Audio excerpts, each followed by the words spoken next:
Hi, you're listening to Childless and Moving Onward.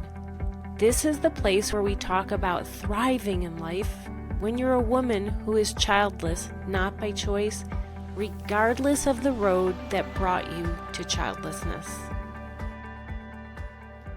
Welcome to episode 53 of Childless and Moving Onward.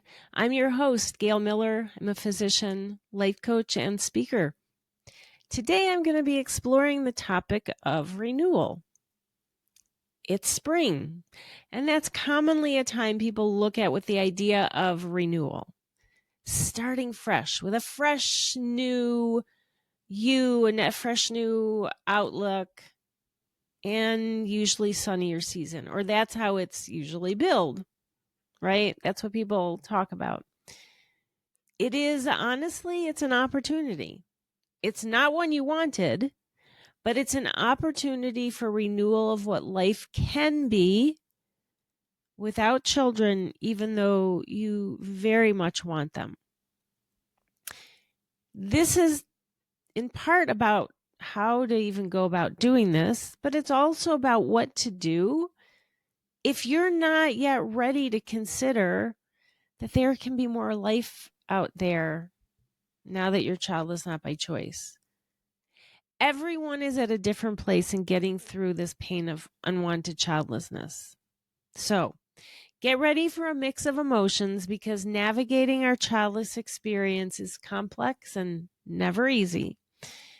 It's usually not even simple to explain, but if you're looking for support, this is the place.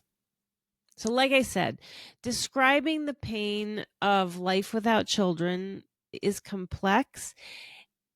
It's also sometimes difficult to put into words how this all feels.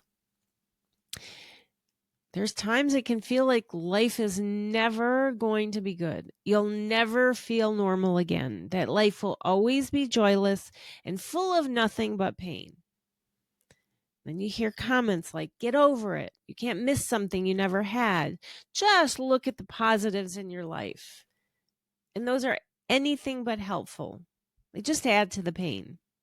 It adds to the loneliness because the comments like this show that others just don't get it. It's isolating, and that adds to the sense that happiness isn't a possibility.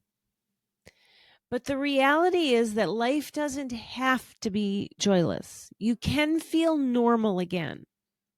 That doesn't mean you're going to feel the same as you have probably imagined you would feel if you were a mom. It doesn't mean it's the normal that you wanted. The normal will be different than what you had imagined it would be as a mom. It will be a new normal. It will be different. It doesn't have to be less. The grief of unwanted childlessness is real. The pain is real. The feeling of loss is real. Creating a different life that you love and that isn't joyless doesn't mean the pain, the grief, the loss disappear. Now, I read this quote recently. Let me look at it. We can't always choose the music life plays for us, but we can choose how we dance to it. Wow. I really felt that. Being childless, not by choice, isn't the music of life that we want to hear at all. But it's what we've been given to listen to. So what do we do with it? What do we choose to do with it? This is not about just think positive. This is about taking the life that we have, not the one we wanted to have, but take the life we have and make the best out of it that we're able to. Again, best doesn't mean it's what we want because, we won't be getting what we want. Doesn't mean life will be perfection because honestly, there is no such thing. Best is about taking what we do have and making peace with it and finding some joy. Now, I get that all of this may be really hard to hear. When you're in the depths of this pain, all of this can feel impossible. And hearing it may make some of you angry because it can sound like a version of just be positive. It's not. But when you're able to reach a time in this painful childless journey where you can imagine that there may be more to life, that you can try to change your dance to fit the music, that it can bring a sense of hopefulness. Hope that the grief and despair are not all that life will be. When you reach a time in this childless journey, when you feel that there can be something different, even if you don't feel ready to start on that journey at the time, but you're like, there is something at some point that can be different. Know that there is hope. There is a possibility to hold the grief that you have, find a path forward with it, and also find a sense of peace and even joy. Now, any time is a good time to start over. There really isn't a need to have a specific starting point based on events, the calendar, or external influences. But for some, having an occasion or some external influencing factors, it's a marker that this can be a good time to make some change. Spring can be a good time for that. For me, I'm always working on navigating this time in my life, this isn't what I wanted, it's what I have. And there are times when I can feel the joy and really appreciate what I do have in life. And then there are days where I'm like, okay, I just need to allow the pain. I need to allow the grief. But I'm always working to remind myself, yes, that will pass and you will feel better again, Gail.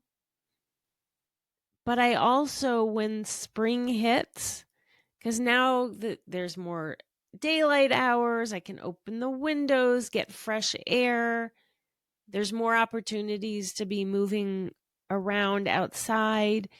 For me, that is a time when I can kind of reset, restart, because it feels like, things are blooming in nature, and now I can reset and rebloom. But you don't have to have a specific time of the calendar to do that. Resetting, renewing can do any time. But yeah, spring can be a time to embrace beginning again. It's a new season, it's refreshing, and it can spur on this process of rejuvenating yourself. So it can be a time to transform the ideas that only motherhood can be fulfilling, that only motherhood makes you a woman, that only motherhood makes you worthwhile. No, none of that is true. It's a time to let go of old beliefs, old patterns, old identities that don't serve you. Spring is a time where you can embrace new possibilities. But embarking on this does require a readiness to take the step. So in the path of grieving, there's a time when viewing the future you can only do it as viewing it as grim. And that is part of the process, the grieving process, and it's necessary. It's necessary to work through that.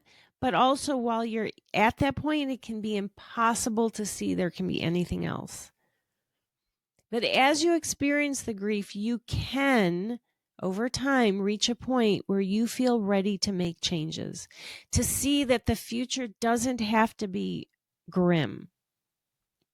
At that point, you can begin to see that you can evolve, that you can see it's possible that your life can feel worthwhile, even if you're not a mom. Really. Now, you may not be at that point yet. You may not be ready, and that's okay. Everyone travels this path on their own timeline. But if you're at a point where you can see there can be life on the other side, then how do we approach the idea of renewal? First, admittedly, it involves a fundamental but really difficult shift on how you view the world, your place in it, and your purpose. It's a transformation of washing away the societal expectations that you've internalized. The expectations that nothing is more important in the world than being a mom. That you are less or life can't be meaningful because you're not a mom. No, we have to reset, get rid of those expectations that we've internalized. Those have come from the outside. The next part of renewal at any time is to let go of patterns and regrets that aren't serving you. Sometimes it helps to create a ritual that lets you release what isn't serving you, some symbolic gesture that lets you separate past from the present. Maybe it's writing down what you want to release. Maybe it's walking in the woods and screaming out what you want to release. You get the picture. Find a ritual that allows you to release the old you that expected to be a mom, and release the feelings that come alongside this. The goal of this is to create space for changes and to see that new opportunities to have a fulfilling life, even without children, new opportunities to see life differently. Creating that space involves shedding old ideas, limiting beliefs, and all of the societal expectations that you've internalized. The second part is about being open to new possibilities. When you're childless, not by choice, being open to renewal can be especially transformative. Not easy, but it is powerful.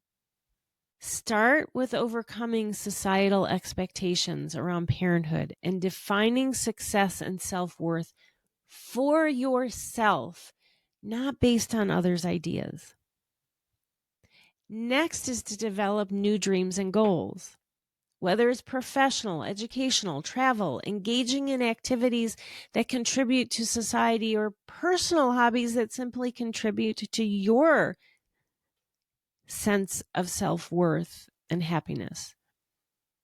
It's not about being a substitute for motherhood. It's about honoring that loss in your life, carrying that loss with you, along with finding meaning in some other way. Recognize and validate your grief. Being childless, not by choice, it is a complex loss that usually isn't recognized by society. But allowing yourself to experience and express your feelings without judgment, including self-judgment, it's crucial. Protecting your emotional well-being is also essential. Setting boundaries with people or situations that trigger the pain or invalidate your experience, that is all self-care. So it's a time to reevaluate your goals, finding new personal goals, and those new aspirations can help redirect your energy and focus you towards fulfilling experiences and achievements. Embracing renewal is a powerful act that doesn't just transform your life, but can also be an inspiration to others who are trying to figure out what do I do with this life that didn't turn out the way I wanted. Imagine the impact you can have with other childless women who are out there feeling lost. When you're childless, not by choice, embracing renewal is a journey of healing, self-discovery, and growth. It involves acknowledging your grief, honoring it, and finding new ways to create meaning in your life. It is a deeply personal and individualized journey. It requires patience with yourself and self-compassion, giving yourself grace. It is possible to move forward and find fulfillment beyond parenthood. It's not an easy path, but it is possible to find purpose and contentment.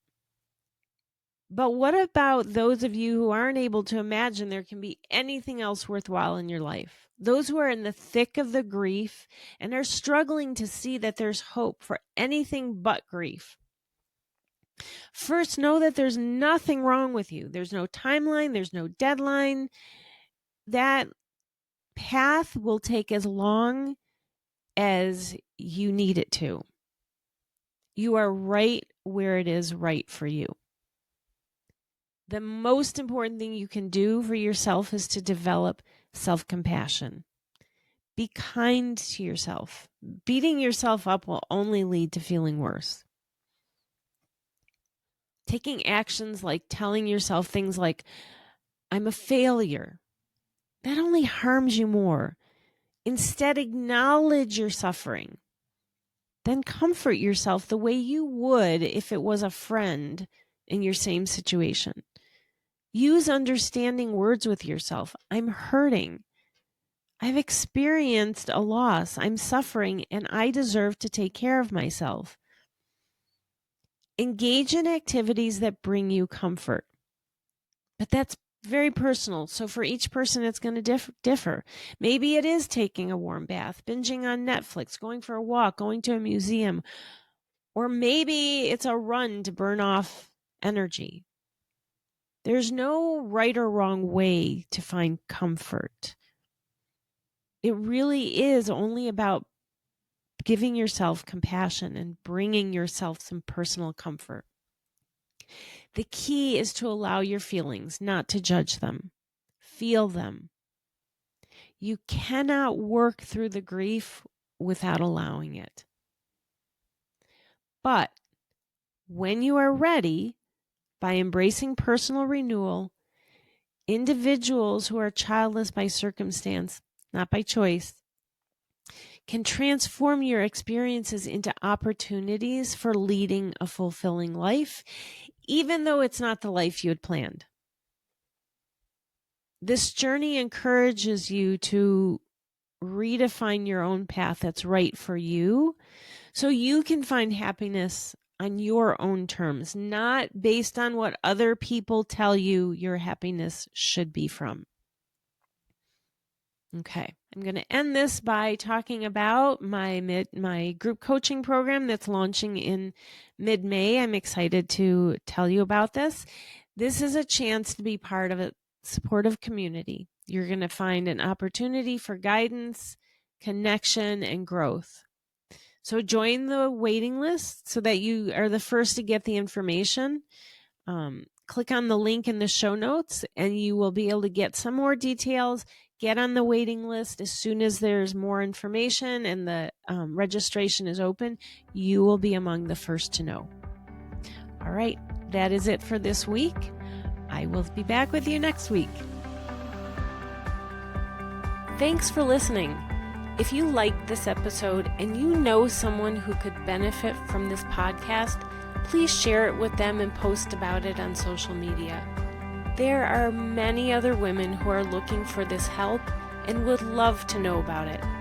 To catch all the latest from me, you can follow me on Instagram at Childless Path Onward or on Facebook and YouTube at Path Onward. Thanks again, and I'll see you next time.